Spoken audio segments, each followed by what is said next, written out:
নমস্কাৰ দাদা আৰু বন্ধুসকল, হাতীগড় শিৱ দেৱালয় বা দৌল যোৰহাট নগৰৰ পৰা প্ৰায় 5 মাইল দূৰত্ব ট্ৰাংক ৰোডৰ দাঁতিতে অৱস্থিত।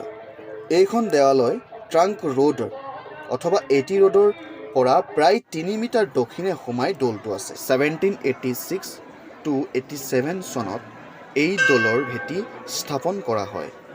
আহোম স্বৰ্গদেউ গৌৰীনাথ সিংহৰ ইচ্ছাৰ মতে মন্ত্ৰী পূৰ্ণানন্দ বুঢ়াগোহাঁয়ে শিৱদৌলৰ কাম আৰম্ভ কৰিছিল।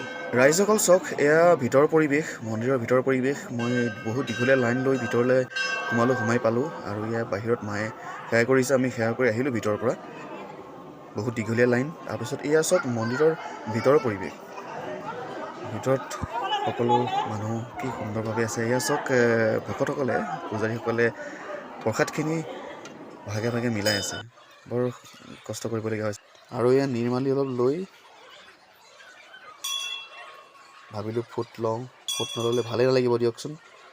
পূজাৰীসকলে আমাক ধুনীয়াকৈ ফুট দিছে, যাতে শিৱ বাবাই আমাক ভালকৈ ৰাখক, সকলোকে ভালকৈ ৰাখক। চব ধুনীয়াকৈ লৈ লৈছোঁ দীঘলকৈ ফুট। জয় জয় শম্ভু। চব পিছফালে লাইন, কিমান দীঘলীয়া লাইন। আমি সেই লাইন পাৰ কৰি আহিলোঁ। এয়া মায়ে কৈছে যে নিৰ্মালি লওঁ, তাৰপিছত প্ৰসাদ ল'ম। মায়ে প্ৰসাদ লোৱাৰ আগতে নিৰ্মালি লৈ দিছে।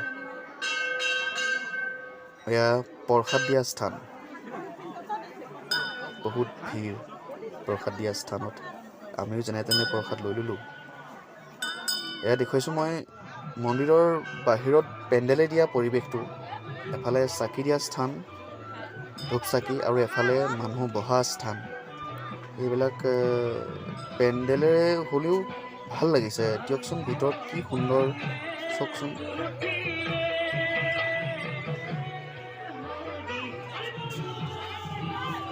লাহে লাহে মায়ে ক'লে পায়স খাবলৈ যাওঁ।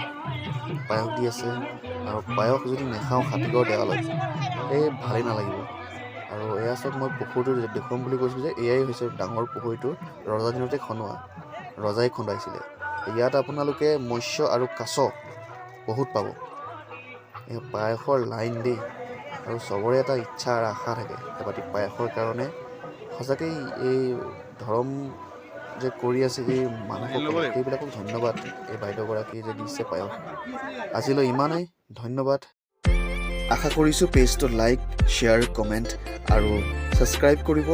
হৰ হৰ মহাদেৱ, ধন্যবাদ।